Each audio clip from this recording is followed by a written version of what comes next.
everyone, it's Dr. Sandy Gluckman. Last week I did a video which I called Taking Your Child from Defiance to Delightful in 3 Steps. And I got a whole bunch of emails and phone calls from parents telling me that they found it a little difficult to wrap their head around what I had said, because I had said that their defiant child was not defiant or rebellious, but rather was stressed and anxious. So I decided that in today's video I'm going to deal with all the questions that I got. So let's begin with, why am I saying that your child is stressed and anxious when what you're seeing is a defiant and rebellious and angry and disrespectful child?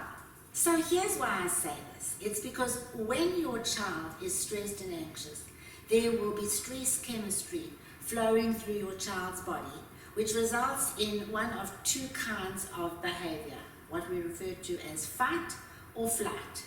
Defiant children are those whose stress reveals itself in fight kind of behaviors. What happens is that these children who are defiant are actually showing a defense against the stress and the anxiety. They become defensive because they don't know how to deal with the anxiety. They don't have the tools for dealing with that stress and that anxiety, and so they use defiance as a way of defending themselves. The other question that I got from so many parents is, okay, so Dr. Sandy, what do we do in this kind of situation? Well, folks, the very, very first thing you need to do is to take a look at yourself. Because if you are responding to the child in a reactive kind of way, what that really means is that you are taking that child's behavior very personally. But this is not about you. It's about your child being anxious. And so if you're taking it personally, it means that you are going to become angry, and you yourself are going to become defiant and rebellious and disrespectful. Very first thing, say to yourself, I must not react. I must remember that he or she is feeling anxious inside. You take a few deep breaths. Watch the meltdown, but while you're watching it, take at least 3 or 4 deep breaths so that you can calm and center yourself.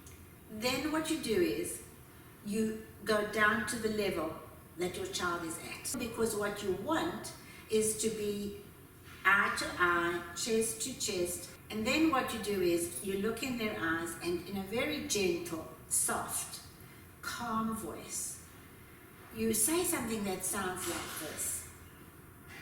I can see that you are really so frustrated because you cannot play with that toy now. Am I right? It's important for you to check with a child that you are interpreting what he's feeling correctly. If he says no, then you try another feeling. You say, I think you're feeling hurt and upset that you can't play with this toy now. Am I right? If he says no, then you ask him, what are you feeling? Why are you so upset? Tell me so I can understand. If he says yes, you are right, then you go to the next phase, which is to say, I can really understand how upsetting it is to want something and not be able to have it when you want it. I really do understand. So I think that what we should do is we should have a plan, because right now your brother is playing with that toy and you cannot have it. So let's talk about a plan of how and when you can play with that toy. And of course, you're not going to get an immediate response necessarily. Sometimes you will. Sometimes you won't, and you just have to go through that 3-step process again. That 3-step process being, I can see that you are feeling, and you try a feeling word. You ask, am I right? And then the second step is, once we have agreement on what they're feeling, you are sharing empathy and saying you truly understand what it's like to feel like that, but the truth is that right now you cannot have your way.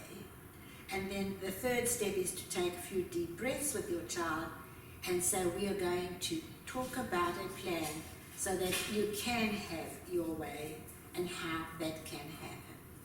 Try this. I think you're going to be amazed at the difference it makes, not only to yourself, calming down in that kind of way and speaking in that soft kind of tone, but it will also make an enormous difference to your child. Well, folks, that's me for now, saying bye until next time.